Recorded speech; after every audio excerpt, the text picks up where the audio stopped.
हुजूर सल्लल्लाहु अलैहि वसल्लम ने हमें हुक्म दिया है, फरमाया अपनी बीवी से बुग़्ज़ ना रखना। इसका माना ये हुआ कि कुछ लोग ऐसे हैं जो बीवी का बुग़्ज़ भी पाल लेते हैं। मुकाबला हो रहा होता है मियाँ बीवी का, बहस हो रही होती है, एक दूसरे के खिलाफ दलाइल जमा हो रहे होते हैं, एक जंग मची होती है। फरमाया उससे बुग़्ज़ ना रखना। कोई आदत ना पसंद हो तो वो आदत देख लेना जो तुम्हें पसंद है, अदावत ना पैदा करना। हाँ, दीन ज़ारे बेजारी का हुक्म देता है, पर उनके साथ जो रब रसूल के दुश्मन है। मैं अक्सर कहता हूँ कि मियाँ बीवी का जो रिश्ता होता है ना, इसको अल्लाह पाक ने ना कुरान पाक में अपनी निशानियों में से एक निशानी करार दिया है। इन दोनों की वजह से घर चलना है, बच्चों की परवरिश होनी है, निज़ाम ज़िंदगी। आप घर सुकून के लिए जाते हैं, इत्मीनान के लिए। आप अपने घर के अंदर जैसे भी हो, आप कहते हैं यहाँ मुझे कोई परेशानी, ये मेरा अपना बेड है, अपना बिस्तर है। लेकिन अगर उसी रिश्ते में जब आप बीज बोएं तो सबसे पहले दौलत का बोएं। अगर लड़के वाले ये लालच करते हैं ना, लड़की क्या लेके आएगी, तो लड़की वालों का भी लालच होता है कि लड़का कमाता क्या है। उनको भी पता होता है कि कितने पैसे लाता है, क्या कमाई है, कितना को झाड़ू फेर लेता है। आपने जब बुनियाद ये रखी, मुझे दयानतदारी से बताना कि पूरा नेक हो, पूरा शरीफ हो, पूरा परहेजगार हो, लेकिन दौलत सही ना कमाता हो तो रिश्ता आसानी से हो जाता है। वो बस सारा कुछ ठीक है, चलो कमाई थोड़ी सी कम है, वो मुश्किल से गुजारा होगा। वो कहते हैं नहीं जी नहीं, भूखे तो नहीं ना मरना। क्यों? हमने उसके अंदर जब दौलत को शामिल कर लिया, आ गई दौलत, तब जिस रिश्ते की बुनियाद ही दौलत पे होगी, वहां आप वफा तलाश करेंगे, वहां आप खुलूस तलाश करेंगे, वहां हम लिल्लाहियत तलाश करेंगे। अल्लाह करे हो जाए, लेकिन वो हमारे माइंड सेट में ये बात होती है कि ये जो मामला है ये गड़बड़ है। अगर रज़ाए इलाही मकसूद हो, अगर अल्लाह की रिज़ा मकसूद हो। हज़रत फ़ातिमा बिनते कैस एक सहाबियाँ थी, उन्हें तलाक हो गई। उनके लिए दो रिश्ते आए, एक हज़रत अब्दुर्रहमान इब्न औफ का मालदार तरीन आदमी थे, और एक हुजूर के गुलाम थे, वो बड़े गरीब थे, मिस्कीन थे। उनके वालिदैन की ख्वाहिश थी कि अब्दुर्रहमान इब्न औफ से शादी हो जाए, वो भी तो बड़े नेक हैं, वारसा हैं, अशरा मुबशरा हैं। हजरत फातिमा बिनते कैस ने किसी बंदे की ड्यूटी लगाई, कहने लगी पता करो नबी पाक की रजा क्या है, हुजूर की रजा किधर है। तो पता चला हुजूर की ख्वाहिश गरीब की तरफ है।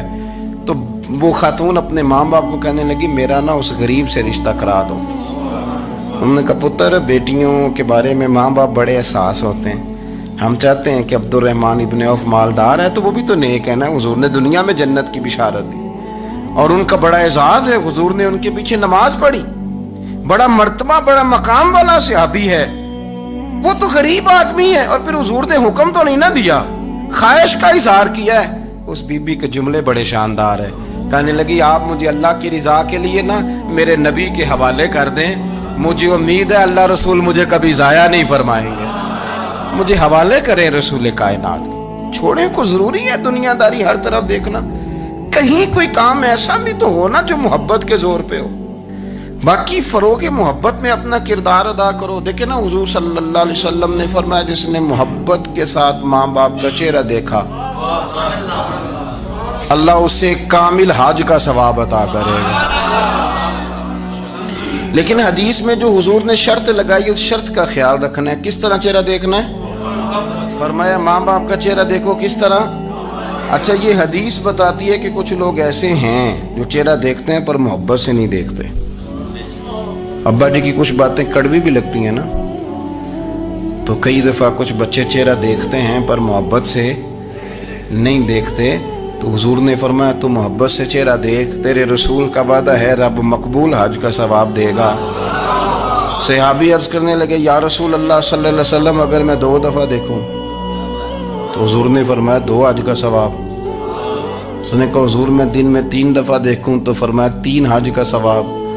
उसने चौथी बार की बात की तो हजरत अबू हुरैरा फरमाते हैं हुजूर ने फरमाया तू जो पूछता रहेगा और मैं बताता रहूंगा तो बात खत्म ना करें।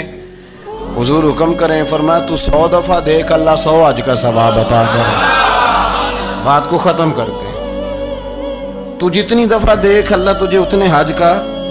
शर्त यह है कि जरा प्यार से देख। ذرا मोहब्बत से देख। नफ्सियात का डॉक्टर बूढ़ों को नींद की दवाई क्यों देता है? वो इसलिए देता है कि उनके बच्चे उन्हें वक्त नहीं देते। बच्चे को बहलाया जा सकता है, बूढ़े को बहलाया नहीं जा सकता। इसलिए कि जो बूढ़ा होता है ना, उसके पीछे पूरी एक दास्तान जिंदगी होती है, तारीख होती है। वो कभी किसी चीज का मालिक रहा है, सरबराह रहा है। ओल्ड हाउस पाकिस्तान में तेजी से इसलिए बन रहे हैं कि बच्चों की जो खास उल्फत थी ना माँ बाप से, वो रही नहीं। वरना अगर एक वालिद 6 बच्चों का ख्याल रख सकता था तो 6 बच्चे मिलके एक बाप को भी तो संभाल सकते थे ना, माँ का भी ख्याल कर सकते थे ना। मोहब्बत का फरोग जब हो, आप माँ बाप को टाइम दें, उनके पास बैठें, उनके साथ थोड़ा वक्त बिताएं, सारे मामला ठीक हो जाएंगे। हमारे मुआशरे में ना तेजी से नफरत का फरोग हुआ है, नफरत का फरोग। पता है इस्लाम ने गीबत से क्यों मना किया है? गीबत का माना ये नहीं है कि किसी बंदे में कोई ऐब नहीं पाया जाता था तो आपने वो बयान कर दिया। ये गीबत नहीं, ये तो बुहतान है। किसी में कोई ऐब ना पाया जाए तो वो बयान करना वो गीबत नहीं, वो तो बुहतान है। गीबत की तफसील ये है, तशरीह ये है, गीबत की तारीफ ये है कि किसी में कोई ऐब पाया जाता था, आपने वो उसकी गैर मौजूदगी में डिस्कस किया तो इसका नाम गीबत है। वो ऐब था, आप सच ही बोल रहे थे, आप ठीक कह रहे थे, ऐब वाकई था, पर इस्लाम इसको पसंद नहीं करता। इस्लाम कहता है कि अगर तू समझता था ये ऐब है तो जाके उसकी तबलीग कर, उसको बता, उसको क्या मियां ये गलती छोड़ दे, तूने डिस्कस क्यों किया? आप किसी शख्स के पास बैठे और किसी दूसरे आदमी की तारीफ करें, आप कहें कि बड़ा अच्छा है, बड़ा बामुरव्वत है, मेहमान नवाज है, बाइखलाक है, वादे को वफा करने वाला है, दयानतदार है, सच बोलता है, आप तारीफें करें। आप किसी के सामने तारीफ करेंगे ना तो बंदा कहेगा यार किसी दिन मुलाकात तो करा, और जब वो मिलेगा तो उसकी आंखों के अंदर एक खास कशिश होगी, प्यार होगा, मिलने को जी चाहेगा, एक खास राहत होगी। ये कब होगा? जब आपने किसी की तारीफ कर दी। लेकिन अगर आप किसी की गीबत करेंगे, किसी के बारे में कहेंगे बड़ा गलत है जी, लूट लेता है जी, चोर है जी, फासिक है जी, तो बंदा अगर कभी मिल भी गया तो उससे सलाम लेने को दिल। हमने पता क्या किया है, तेजी के साथ फरोग पाया है हमारे यहाँ नफरत का माहौल, तेजी के साथ फरोग पाया हमने ना। तेजी से आप खोल लें, कोई यूट्यूब खोल लें, कोई ऐसा चैनल खोल लें, बस लड़ाई लड़ाई है, फलाना फलाने से लड़ रहा है, फलाना। मजहबी लोगों की मैं मिन्नत करता हूं कि खुदारा दीन को इस तरह का माहौल तो ना आप दें कि लोग कहें कि इनमें कोई शय है ही नहीं, फलाना फलाने का जवाब दे रहा है, फलाना फलाने का, और बाजारी जुबान इस्तेमाल की जा रही है। और ठीक है, मुसलमान जो तय थे लोगों ने तो उनको भी छेड़ना शुरू कर दिया, और तज़हीक की जाती है, लफ्ज इस तरह के इख्तियार किए जाते हैं जो वैसे ही वज़ादार आदमी बोलना पसंद नहीं करते। क्या आप अपनी शक्ल दिखा रहे हैं कुफर को कि यहां नफरत ही नफरत है, और वो बातें जिनको बिल्कुल छेड़ना नहीं चाहिए था उन पर भी आप कलाम करते हैं। आपने कोई चीज नहीं छोड़ी, इस पर आपने बहस ना की, हो उलझाया ना, वो मेला लगा दिया, अल्लाह जाने कोई क्या बोल रहा है। दावत दीन कौन देगा? पैगाम हक कौन सुनाएगा? फलाना फलाने का जवाब दे रहा है, और फिर वो दूसरे का जवाब दे रहा है, तीसरा तीसरे पे तबसरा कर रहा है, चौथा पांचवें पे तबसरा कर रहा है। ये कब तक बात ऐसे चलेगी? यही हाल सियासी लोगों का है। मेरे मुल्क का जो नौजवान ना बड़ा हो रहा है ना, मैं बड़ी जिम्मेदारी से बता रहा हूं, वो जैसे ही बड़ा होता है तो वो समझता है मैं डाकुओं के मुल्क में पैदा हुआ हूं, वो समझता है ये शायद चोरों की धरती है, वो समझता है शायद यहां सब धोखेबाज हैं। हम इस तरह से निचोड़ के लोगों के दिलों में नफरत भरी है, निचोड़ के कि लोग समझने लगे हैं इस मुल्क में तो कोई बंदा दयानतदार है ही नहीं, कोई बंदा अच्छा है ही नहीं, कोई बंदा नेक है ही नहीं। मजाक उड़ाते एक साहब मेरे पास आए हुए थे, कहने लगे पीर साहब 11 साल हो गए पुलिस की नौकरी करता हूँ, 1 रुपया रिश्वत नहीं ली, وہ چلا گیا, میں نے اسے تبکی دی تو وہ نکلا ہے, تو ایک بندہ کہنے لگا سب انہیں جو ہوتے نہیں نہ سکتا. میں نے کہا یار تو منشی ہے اللہ کی رحمت کا, یہ میرے رسول اللہ کا دین ہے اور قیامت تک لوگ اس پر عمل کریں گے. اس نے 11 سال کا ہے, وہ 40 سال بھی کہتا تو میں ماننے کو تیار ہوں. کیوں کچھی باتیں کرتے ہیں؟ آپ نے تو تباہی کر دی, کوئی بندہ ٹھیک نہیں بچا. ایسے میلہ لگا ہوا ہے, اس دھرتی کو آپ برا کہتے ہیں, اس کو چوروں کی اور ڈکیت کی اور فرار لوگوں کی آپ دھرتی کہتے ہیں. یہ وہ دھرتی ہے جس نے داتا گنج بخش علی حجویری جیسے لوگ رکھے ہوئے. یہ وہ دھرتی ہے جہاں بابا فرید جیسے لوگ بستے ہیں. کیا بات کرتے ہیں صاحب, یہ اتنے بزرگ ترین لوگ یہاں بستے ہیں اور آپ کیا بات کرتے ہیں. اور دیکھیں میں بالکل ہی غیر سیاسی اور غیر جانبدار رہتا ہوں ملکی معاملات میں, لیکن جس شخص نے پاکستان کو ایٹمی قوت بنانے کے لیے, اب تو بڑی عمارت ہو گئی ہے, غربت میں جس بندے نے کام شروع کیا تھا کہ ایٹمی طاقت بن جائے, اس نے کوئی کام کیا کہ نہیں کیا؟ آپ کو پاورفل بنایا کہ نہیں بنایا؟ کبھی تبصرہ ہوتا ہے اس پر بھی؟ ہمیں لاکھ اختلاف صحیح, ہم بھی بات کرتے ہیں مخالفت میں, لیکن تباہی نہیں اتار دی ہم نے توہین کر کر کے, نفرت پھیلا پھیلا کے.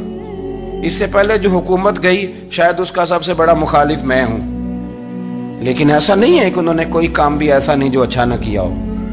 ایسا نہیں ہے. میں ملک بھر میں سفر کرتا رہتا ہوں, میں دیکھتا ہوں بہت ساری جگہیں ایسی ہیں, بہت سارے دیہات ایسے ہیں جس میں بڑے بڑے شاندار روڈ بنائے گئے, کام کیا گیا. ان کی 99 خامیاں اپنی جگہ پر, خوبی کا بھی تو ذکر کریں. یہی حال اس گورنمنٹ کا ہو رہا ہے.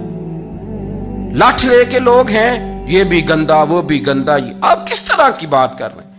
آپ نے تو ملک کو یہ نام دے دیا ہے کہ یہاں کوئی اچھا انسان بستا ہی نہیں. مولوی ہیں تو سارے برے ہیں, پیر ہیں تو سارے برے ہیں. کیا بات کرتے ہیں صاحب؟ یہ میرے رسول اللہ کی قوم ہے, یہ نبی پاک کی امت ہے, اور حضور نے فرمایا میری امت کبھی گمراہی پر جمع نہیں ہوگی. یہ نہیں ہو سکتا سارے لوگ ہی غلط ہو جائیں. لیکن ہم نے تباہی اتار دی. جس کے ہاتھ میں سپیکر آتا ہے وہ سب کی پگڑیاں اچھالنا ضروری سمجھتا ہے. جس کے ہاتھ میں قلم آتا ہے وہ کہتا ہے چونکہ میں لکھ رہا ہوں تو میں اکیلا ٹھیک ہوں, باقی سارے غلط ہیں. محبت کو فروغ دیں, پیار کریں, اخوت کا رنگ دیکھیں.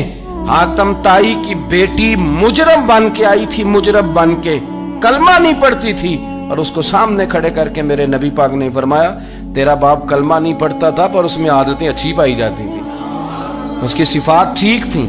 یعنی حضور تعریف کر رہے ہیں, نبی پاک تعریف, اور ہماری زبان گونگ ہو جاتی ہے تعریف کی دفعہ. ہم تو جو میری بات مان گیا وہ بندہ ٹھیک ہے, اور جس نے میری بات نہیں مانی وہ بندہ درست ہے. یہ گونگ ہو جاتا ہے ہمارا مزاج. اپنی زندگی میں اچھے الفاظ ادا کریں, اولیاء اللہ کے بارے میں, ان لوگوں کے بارے میں جو مسلمہ بزرگ ہیں, ہمارے امت کے مسلمہ بزرگ ہیں, ان کے بارے میں ہم ایسی کمزور باتیں کرتے ہیں جن کا سرے سے کوئی وجود نہیں, سرے سے کوئی داستان نہیں ان لوگوں کی. تو یاد رکھے میرے عزیز, میرے رسول کریم صلی اللہ تعالی علیہ وآلہ وسلم نے جو ہمیں دین دیا وہ محبت والا دین ہے, وہ پیار والا دین ہے, وہ اخوت والا دین ہے. اس میں پیار کریں گے, پیار آگے لے کے جائیں گے, پیار کو فروغ دیں گے. سنیں حدیث میرے نبی پاک علیہ السلام نے فرمایا قیامت کے دن رب کریم فرمائے گا کہاں ہیں وہ لوگ. منادی اعلان کرے گا میدان محشر میں, کوئی آدمی اعلان کر وہ کہاں ہیں لوگ, اور تو کس کو ڈھونڈ رہا ہے؟ فرمایا مجھے رب نے بھیجا ہے کہ وہ بندے ڈھونڈ کے لاؤ جو دنیا میں میری رضا کے لیے ایک دوسرے سے محبت کیا کرتے. وہ بندے ڈھونڈ کے لاؤ. بندے ڈھونڈے جائیں گے. یا رسول اللہ رب ان کا کیا کرے گا؟ تو نبی کریم صلی اللہ علیہ وسلم فرمانے لگے رب فرمائے گا تم دنیا میں میری رضا کے لیے ایک دوسرے سے پیار کرتے تھے, آج میرے عرش کے سائے کے علاوہ سایہ کوئی نہیں, آج میں تمہیں اپنے عرش کے سائے میں جگہ عطا کروں گا.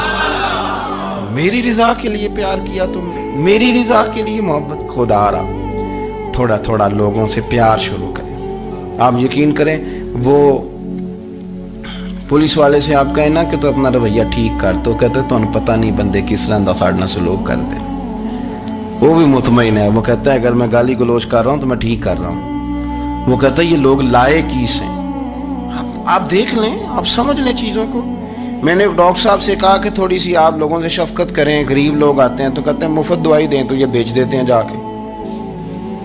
ہر شخص نے ایک دوسرے کے خلاف کہانی بنا لی، نفرت کے لیے کوئی نہ کوئی پلان کر لیا، ہمیں باتیں مل گئیں، ہم نے داستان سرائی کر لی، ہم نے اپنے ذہن کو اکٹھا کر لیا۔ مجھے بتلاؤ نا یار، اگر رسول کریم صلی اللہ علیہ وسلم اور باقی انبیاء بھی قوموں کے بارے میں یہ سوچتے کہ یہ بڑے ظالم ہیں، یہ بڑے چور ہیں، یہ بڑے ڈکیت ہیں، یہ بڑے غاصب ہیں، یہ کافر ہیں، منافق ہیں، تو بھلا ہو سکتا تھا، لوگوں کا فائدہ ہو سکتا تھا۔ وہ لوگ بڑے بڑے سخت گیر تھے، پر محبوب نے فرمایا وہ جو کریں گے وہ ان کا انداز ہے، اور ہم جو کریں گے وہ ہمارے رب نے ہمارے ذمے لگا کے بھیجا ہے۔ اپنی زندگی میں تلاش کریں اور پیار کریں اور اچھے لفظوں سے لوگوں کو یاد کریں اور خوبصورت لہجہ اختیار کریں اور ٹھنڈی اور اچھی باتیں کرنے کی کوشش کریں، اللہ کی رضا کے لیے، اللہ کی رضا کے لیے، اللہ کے بندوں سے پیار۔ یارو دیکھو، عورت ہو طوائف، زندگی ساری بیت جائے گناہوں میں، لیکن میرے نبی پاک فرماتے ہیں وہ رب کی رضا کے لیے کتے سے بھی پیار کر لے تو رب اسے جنت عطا کر دیتا ہے۔ تو کتے کو پانی پلا گئی، پر پلا گئی نا اللہ کی رضا کے لیے، اسے کوئی فائدہ تو نہیں تھا نا، اللہ کی رضا کے لیے پلا گئی، تو رب کریم نے اس کے سارے گناہوں کو، کسی سے پیار تو کریں، خدا را کسی سے پیار تو کریں۔ اس سال میرے گاؤں کے میلے کی بھیڑ میں جو گم ہوا وہ ایک بھکارن کا لال تھا، اس غریب کو تلاش تھی متاع خلوص کی، اور مخلوق چپ رہی کہ یہ مشکل سوال تھا۔ یار کوئی شخص ایسا بچا ہی نہیں جس سے لوگ امید کریں، توقع کریں کہ مجھے یہ اپنا کندھا دے گا، میں سر رکھ کے رو لوں گا۔ کوئی ایک ایسا شخص ملا ہی نہیں جس کے بارے میں لوگ کہیں کہ بڑا مخلص ہے یار۔ اتنی بڑی میرے محبوب کی امت، ہر حکومت غلط، ہر شخص غلط، ہر بندہ برا، ہر جماعت بری، اللہ کی رضا کے لیے کچھ لوگوں کے لیے فروغ محبت کا بھی فریضہ سر انجام دے۔ کیسے لوگوں کو یہ بات سمجھائی جائے؟ حضرت ابو ادریس خولانی رضی اللہ تعالیٰ عنہ تابعی ہیں، حافظ منذری نے الترغیب و ترہیب میں لکھا ہے، فرماتے ہیں کہ حضرت ابو ادریس خولانی کہ میں دمشق کی جامع مسجد میں گیا تو میں نے ایک چمکدار چہرے والا، سیاہ داڑھی والا، چمکتے دانتوں والا خوبصورت نوجوان نبی پاک کی حدیثیں بیان کرتا دیکھا۔ اس کے چاروں جانب حضور کے غلام بیٹھے تھے۔ میں نے ایک شخص سے کہا یار بڑا حسین چہرہ ہے، بڑا ہی خوبصورت انداز ہے، کون ہے بندہ؟ انہوں نے کہا آپ نہیں جانتے، یہ صحابی رسول حضرت معاذ ابن جبل ہے رضی اللہ تعالی عنہ۔ حضرت معاذ ابن جبل کا انتقال بھی کوئی 40 سال کی عمر سے پہلے ہو گیا تھا، لیکن ان پر حضور کا اعتماد اتنا تھا کہ حضور نے اپنی حیات ظاہرہ میں گورنر بنایا انہیں۔ سنے چمکدار دانت، حدیثیں بیان کر رہے ہیں۔ حضرت ابو ادریس خولانی رضی اللہ تعالیٰ عنہ کہتے ہیں رش بڑا تھا، میرے دل میں خواہش ہوئی کہ آج تو لوگ زیادہ ہیں، کل آؤں گا، ملاقات کروں گا۔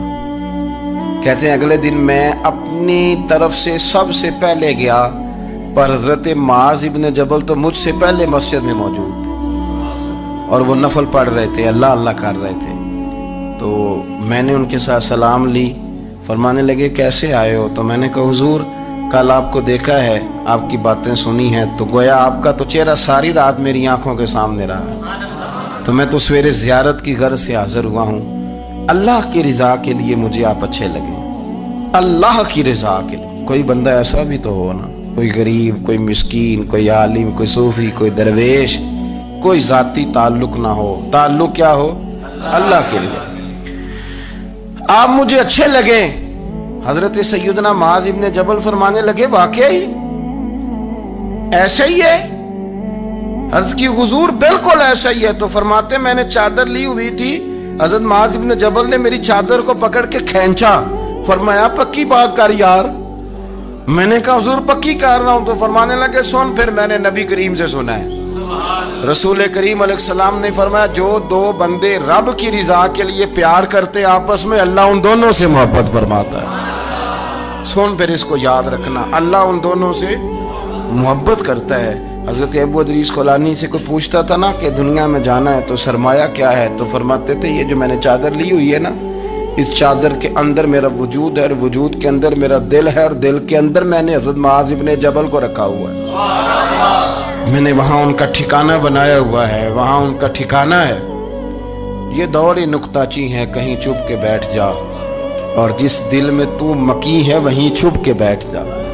इकबाल कहते हैं जिस दिल में तू मकी है वहीं छुप के बैठ जा। दोस्तों, रसूलुल्लाह सल्लल्लाहु अलैहि वसल्लम के गुलामों ने मालिक की रिजा के लिए लोगों से प्यार